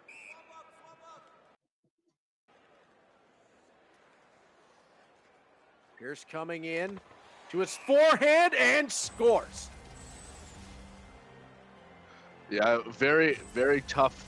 No, he didn't. Pardon me. It looks like that went crossbar, underside, and out. Yeah, it looked like he kind of bit the goaltender to go to the one way and just tried to toss it into the open net, but it looks like he had a little too much on that one, Reed. Optical illusion as Winterton brings the puck ahead. Van Loon will jump on it off of a mutter hit. Van Loon turns. Humphrey at the point. Drives. Puck got knocked down on the way through. And Pierce will play it up ahead. Winterton wanted to play it out of the zone. Pierce takes it right back onto Thorpe. Knocked loose from him. Humphrey up for Winterton. Tyson has it knocked away. Here's Ryan Humphrey, 3-on-1 ahead. Humphrey to the backhand. Puck loose in front. And Prepeluk will take that aside as the puck will be charged forward by the Wheat Kings. I still think back to that penalty shot opportunity, Reed. That was huge. That could be a game-saving play there by Zachary Roy. It's possible. That one really threw me off, though. Optically, at the time, it looked like it was under the bar. Yeah, exactly. It looks like it was one of those, the bar finessed the puck in such a way that it didn't just go bar down. It actually went bar and out, which is a very weird. Very much so, as the long shot is fired wide of the Hamilton net. Puck played back to the line and out. Wheat Kings in control. Pierce back over the line. Knocked loose. Bulldogs in possession behind their own net with Vesio. Up ahead, Duarte. Run off the puck. Tyson plays it forward. Now knocked down. And Steos along to Vesio. Dances through a couple. Vesio working wide. Left wing side. Pulls up. Looking for a little bit of help. Along to Steos. Creates a bit of space. Steos walks on. Shot was wide through the crowd. Mishak steals it along the right wing boards. This way and then that. Mishak to the top of the right circle. He fires. That's bar down. 2-0 Bulldogs as Jan Mishak with a beauty. Yeah, we talked about Arthur Kaliev's shot earlier in this broadcast. It looks like Mishak almost has a comparable shot with the way that one whistled to the back of the net. Unbelievable being able to come off the wall and cut towards the middle, and just a beautiful wrist shot over the glove. Those two guys spend a lot of time playing together. As Mishak, off that circle to the slot. Great view on the backside here. That was so close to being a glove. And Mishak was just able to get it up and over and then under the bar.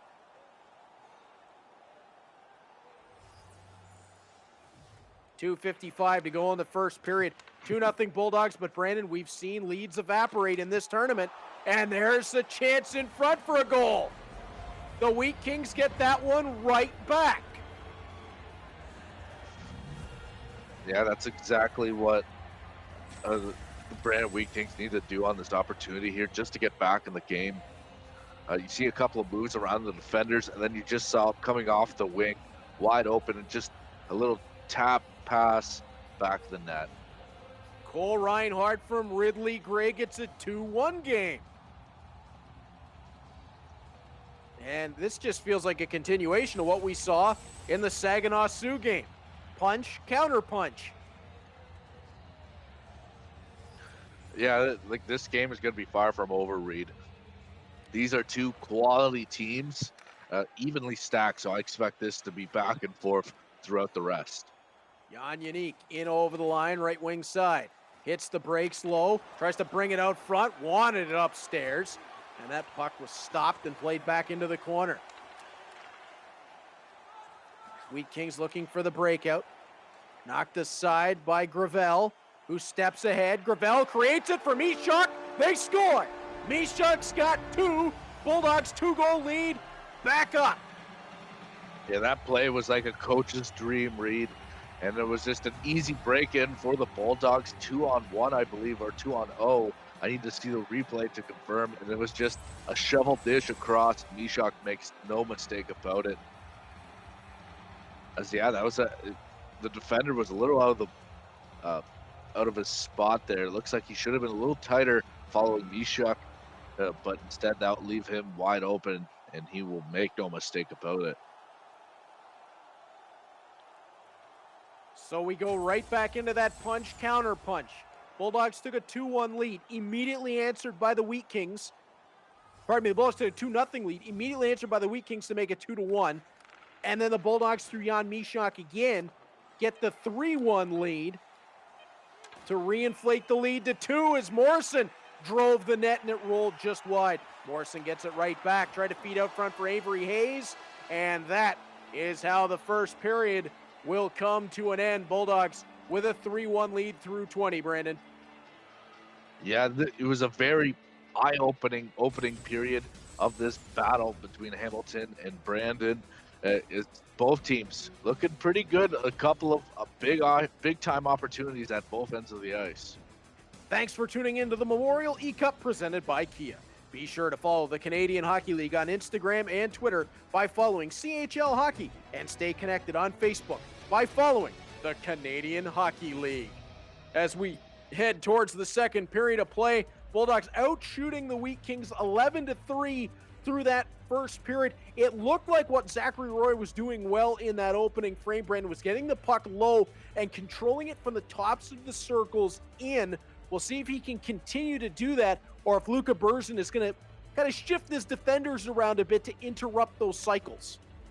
Yeah, Zach Roy, he's also having an easy time getting inside the offensive zone. Not much, a little unusual for the Brandon Wheat Kings. Berzin, normally a pretty shutdown player as well.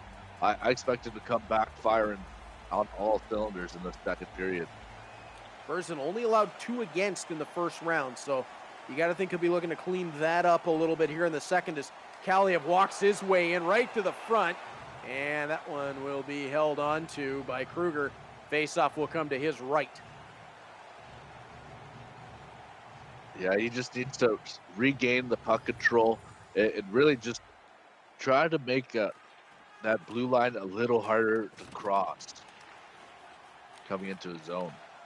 Puck played ahead quickly, knocked loose by the Bulldogs. Unique touches it back for Peyton Vesio. Vesio walks in, he's got Mishak driving the net, tried to find him for a hat-trick goal, and that one knocked aside. Grigg up ahead, potential 2-on-1 for the Wheat Kings. It's Unique, a forward back, and they score. Ridley Grigg goes upstairs on the 2-on-1, and we're back to a 1-goal game.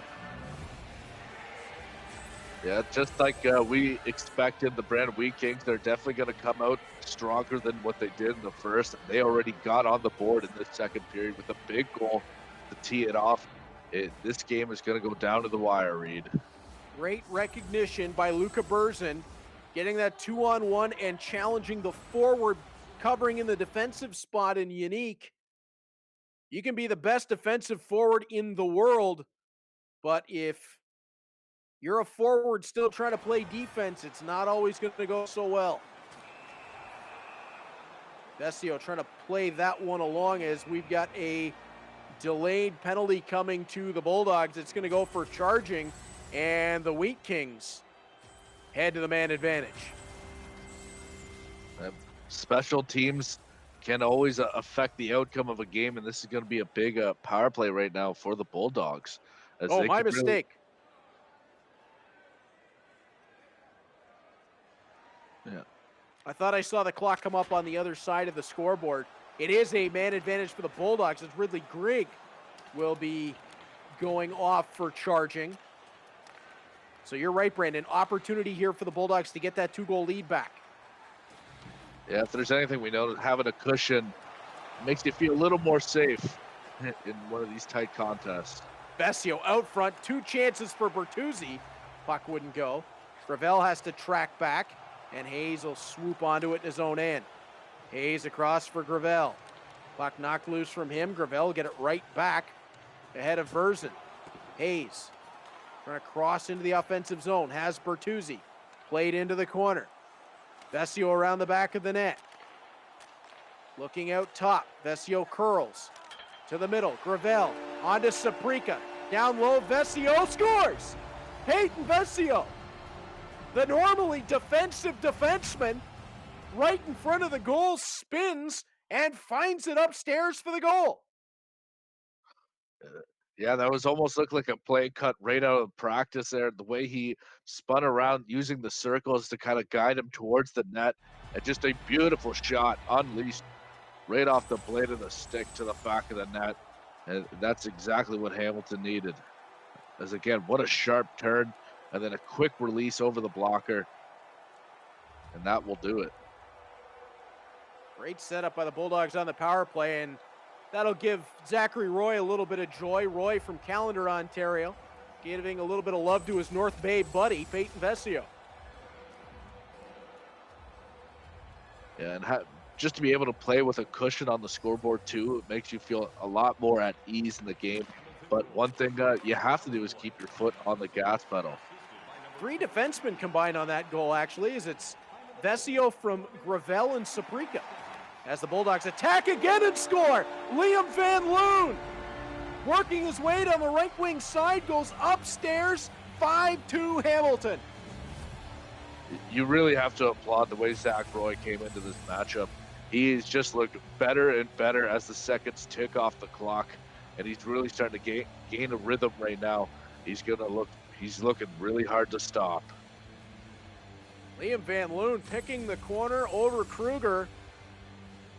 And now Luca Berzin, who had a great start to this period, has got to find a way to battle back into it, Brandon. What does he need to do to stop the momentum that Zach Roy's built here? He just needs to go. Winterton steals it right back into the Brandon zone. Pardon me, sorry. Action just never stops in the Memorial eCup, Reed. Saprika on the backdoor feed for Van Loon. That one wraps around the top. Mutter tries it across the top. Reinhart with the steal. Gravel will get it back. We'll wait a second here as Gravel steps back and over the line. It gets to Kruger's goal. He'll play it free. Gravel right back on top of it. Out front, Gravel backside.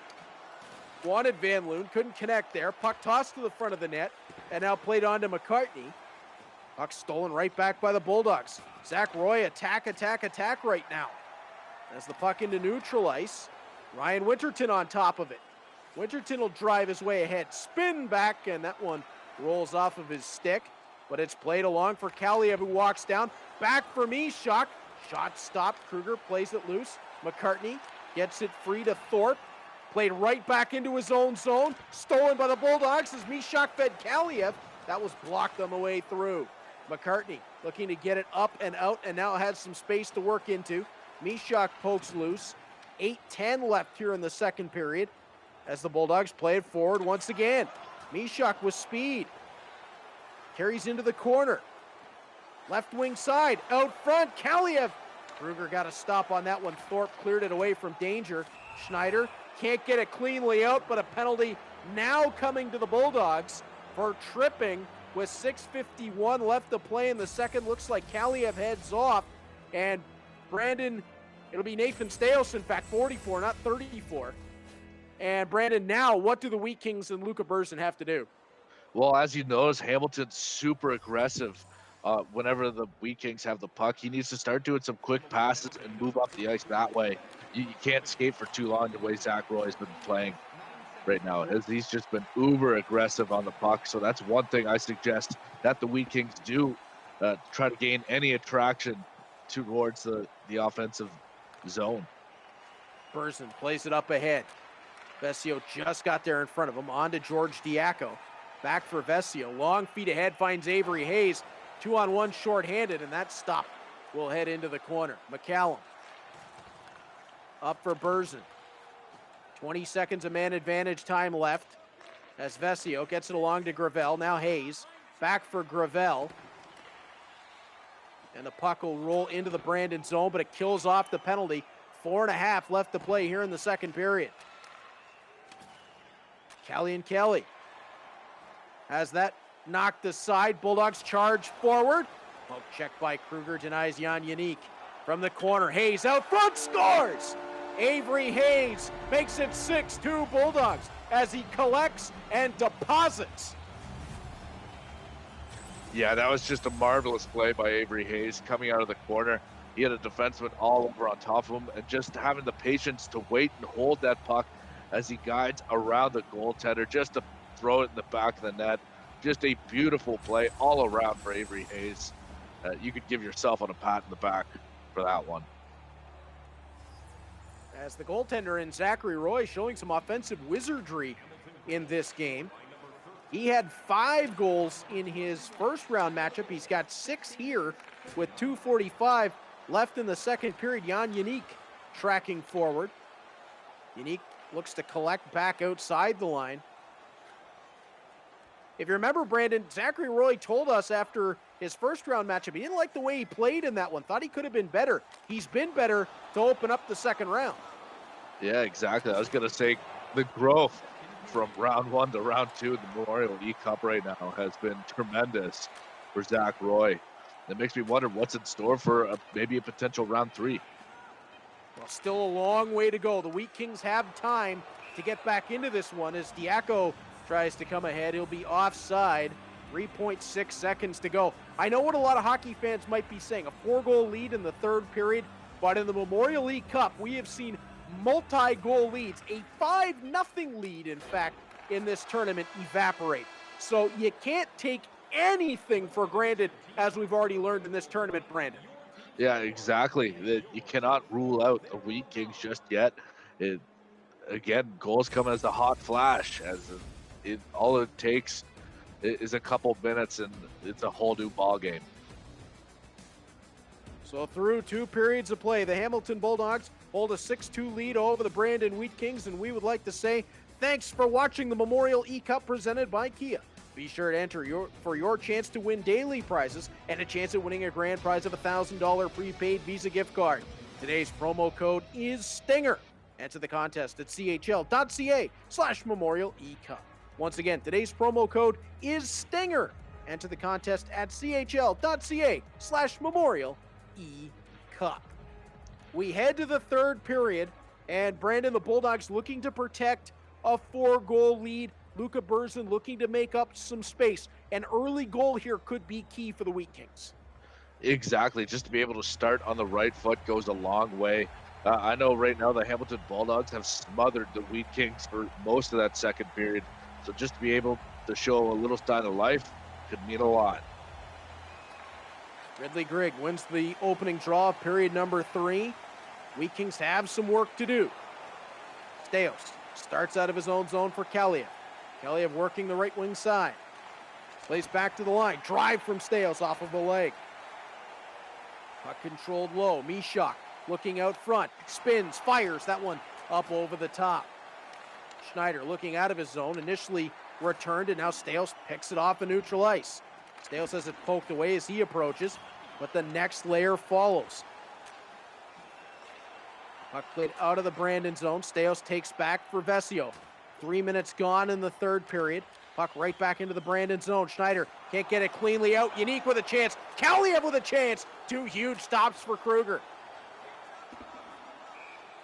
And this is going to be icing against the Wheat Kings with 15:52 left to play in the third. 2 massive chances for the Bulldogs, Brandon, but Kruger with a pair of great stops. Yeah, I know there's 6 goals on the board for the Bulldogs, but Kruger still had himself one heck of a game. with a couple of big stops early in this third. Bertuzzi rolls away. His shot stopped. Second chance. Can't get it to the side of the net. Bertuzzi tries to tuck it back in front, and that'll be taken along by McCartney and out for Reinhardt. Reinhardt working his way in to the front, drives to the backhand, and that one will be taken by Jake Gravel. Gravel along to Bertuzzi. Up ahead, Morrison. Working wide and then to the inside. Morrison feeds along. Bertuzzi back to Morrison. Give and goal. It's 7-2 for Hamilton. Exactly. Zach Roy's just not slowing down right now with the Hamilton Bulldogs. With Logan Morrison with a beautiful play here as he just gives and then receives and buries after what a great goal. Great just great rush by the Bulldogs in general on this play. We've talked a lot about the Mishak Kaliev unique line. Morrison, Hayes, and Bertuzzi proving they can be just as dangerous up the ice. Exactly. There's got a lot of big names on that line as well. As Gravel takes the puck in neutral ice. 12:50 left to go here in the third as Zachary Roy trying to get a foot in the door of round number 3. Callie and Keeley playing up for McCallum. It goes to the end boards and it's taken away by Cameron Saprika. Moving up quickly for Logan Morrison. Morrison into the offensive end. Along for Navarin Mutter. Couldn't tuck that one past Kruger. Gravel, who's had a whale of a game for the Bulldogs on defense, steps his way forward. Puck got tied up but taken back by Liam Van Loon. Around the back of the net. Jams the brakes on. Van Loon trying to dish it out front. Stolen. And oh, what a hit down low. Logan Morrison green lighted one of the Wheat Kings on the end boards and then forced them into a penalty. Bulldogs will go to the power play with 9:05 to go. Yeah, that was just a big hit and then later resulted in a hooking call. So this is a prime opportunity for the Bulldogs to really stamp themselves into what is already a big lead. Schneider off the draw, looking to carry out shorthanded. The stick work for Zachary Roy and the Bulldogs has been the difference. It just feels like there's a stick in every passing lane to deflect the puck. Morrison's drive stopped by Kruger. He'll play it along for Schneider. Up ahead, Berzin. Chance here shorthanded, 2-on-1. Berzin works his way in. Drags, fires, and Zach Roy had the side of the net taken away. Unique up for Kaliev, working the left wing side. Kaliev tries the backhand. That won't go. Kaliev wanted it back out front, and that backhand just went wide. Taken by Berzin. On for Schneider. Steps away from one. Again, potential 2-on-1 shorthanded. Callie and Keeley couldn't get it cleanly, and it's Unique the other way. Intercepted by Schneider. Nice stick work there for Luka Berzin and the Wheat Kings. As the puck the other way. A spinorama attempt for Nathan Steos won't work. And Jan Unique will have it in neutral ice. Unique jumps past one, through his legs, and threw it up and over the top. McCartney up for Grigg. Grigg drives right wing, taken away by Hayes. Up for Bertuzzi. Right wing side, Bertuzzi can't pull through. It's Morrison back along to Steos. We're even in full 5-on-5 as Steos walks around one and creates the tripping call with 4:23 to go. It's just been a really good performance here for Zachary Roy and the Bulldogs. Exactly. This game really picked up the tempo. It felt like these past couple of minutes. Really run and gun on both sides up until this penalty call, as it looks like the Wheat Kings are having a little trouble staying disciplined late in this third period. Bertuzzi wins the draw back to Gravel. On for Vesio. Down low, Hayes out front, Bertuzzi, tic-tac goal. 8-2 for the Bulldogs. Yeah, that was just a great special teams plan put into action on that play. Lots of pretty passes before Bertuzzi finally buries it to the side of the net as the Bulldogs really increased their lead to 6 in this one. As again, just looking back at the replay, just so many pretty passes, tape to tape, zero error for margin for the Hamilton Bulldogs right now. And it would look at this point Brandon, as if the Telluride division is going to see its third OHL team step into the third round. Yeah, the Telluride division's certainly been kind to the Ontario Hockey League teams, as all three of them are big players. Navrin Mutter working ahead with 3 minutes to go. Puck knocked loose for Jake Gravel. Van Loon, his shot, that deflected up and over the top. Taken along and out of the zone. And a breakaway chance here for the Wheat Kings. So the forehand saved by Zach Roy. 1:41 to go, and Zachary Roy showing in goal he can get it done as well as in the offensive end.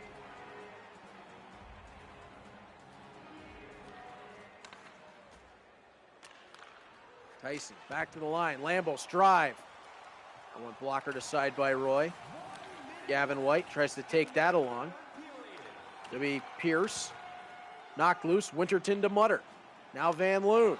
His shot wide of the net. Prepelic. Can't get it cleanly along. Here's Humphrey. Knocked away from him. White tries to get a hold of it. Puck will be pushed deeper into Hamilton territory, but down to 35 seconds to go. And it's Winterton trying to work his way past Tyson. And his back pass past everybody and all the way down the rink. From the end boards, Wheat Kings looking for a last opportunity in front here is Chiasson. Can't get that one cleanly through the crowd. And right back to the end boards goes Bertuzzi. 10 seconds left. Winterton across the Brandon line, plays off for Duarte. Back to the line, Humphrey. He'll delay, play it through the pile. 2 seconds and 1 to go.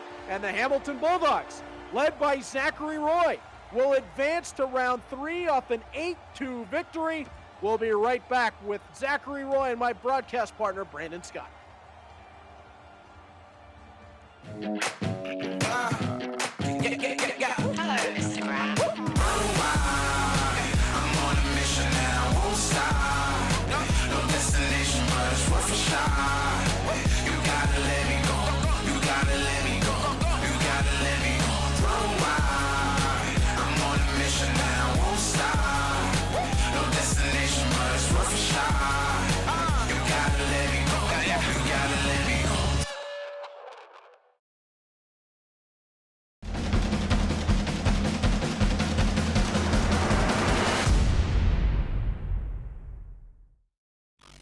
Welcome back to the Memorial eCup presented by Kia. An 8-2 victory for Zachary Roy and the Hamilton Bulldogs, and he's standing by right now with my broadcast partner, Brandon Scott. Zachary Roy, welcome to the broadcast and congratulations on your huge victory today. What's going through your mind right now? No, this game's a lot of fun, but I wish the connection would have been a bit better, to be honest. It's pretty spotty, but I had fun. Exactly. Not a whole lot of to complain about your game. You put up 8 goals in this one. Were you expecting this offensive flair? I mean, yes and no. I know I'm okay at the game, but never expect to score 8 goals. So Exactly. And then even under that, I'm looking at the shot total. You outshot the Wheat Kings 32-8. Was that part of your game plan, to just try to get everything on net? yeah, I didn't get enough shots last game, and yeah, I for sure tried to get more shots on goal this game. Did you do anything between your round 1 game and to your round 2 game to help prepare this time? Honestly, I didn't play this game since the last time I played, so not really. I added the lines a bit, but that was about it. Thanks to Avery Hayes on that. Awesome. Thank you so much. You mentioned actually lastly there that Avery Hayes helped you out a little bit. What exactly advice did he say to you? He just helped me with the lines. He told me to bump him up a line and put him on the PK and power play. So I did that, and he scored a goal for me. Yeah, it looks like it certainly paid off. Thank you, Zach, for joining me on the broadcast. And again, congratulations on your victory. Thanks for having me. Avery Hayes, perhaps the talisman for success for Zachary Roy as he makes his way into round number 3. Brandon, that was a great performance for Zach Roy, outshooting Brayden 32-8 in the game, gets the 8-2 victory. Time on attack, 12:24 to 2:14. It just was an all-around strong performance. Exactly. We keep talking about his offensive numbers, but let's not forget defensively that he was phenomenal. He was super aggressive, didn't really allow the Brandon Wheat Kings to really get going, especially in the crunch time in the third and second period. So all around great game by Zachary Roy. Well, coming up next, we'll find out who Zachary Roy will take on in round number 3. The Medicine Hat Tigers, the Saskatoon Blades. It's an all WHL contest, and it's next. Hello, Instagram. I'm on a mission and I won't stop. No destination, but it's worth a shot. You gotta let me go. You gotta let me go. You gotta let me go. I'm on a mission and I won't stop. No destination, but it's worth a shot. You gotta let me go. You gotta let me go.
Hello, Instagram.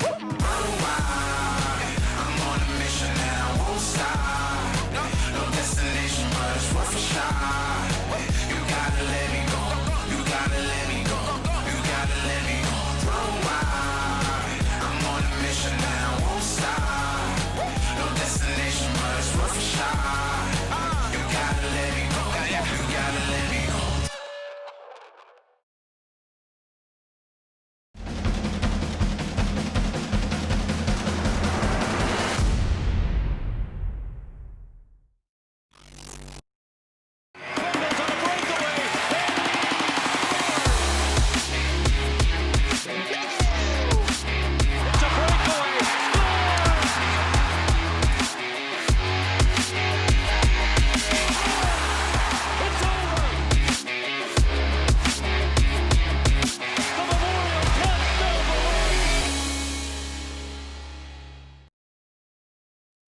Welcome back to the Memorial eCup presented by Kia. It's our last matchup in the Telluride division. It will decide our final team into the third round to take on the Hamilton Bulldogs. It'll be Lucas Svechkovsky piloting the Medicine Hat Tigers against Rhett Reinhardt and the Saskatoon Blades. It's Reed Duthie alongside my broadcast partner, Brandon Scott. Brandon, so far we've got Sarnia and Saginaw in round 2. We know Hamilton will play a Western Hockey League foe, but which one will it be?